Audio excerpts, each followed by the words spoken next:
শীতকালে হাঁসের ডিমটা খেতে সবার ভালো লাগে। এইভাবে একবার নতুন রকমের হাঁসের ডিম করে দেখবেন, খুব ভালো লাগে খেতে।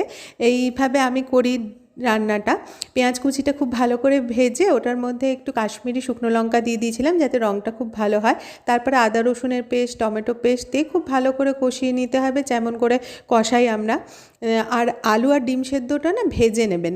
আর এখানে একটা মশলা তৈরি করেছিলাম 1 মুঠো মটরশুঁটি আর ধনেপাতা দিয়ে, খুব ভালো লাগে খেতে। এই মশলাটা তৈরি করে ওই পেঁয়াজ রসুন আদার মশলার সাথে খুব ভালো করে কষিয়ে নেবেন।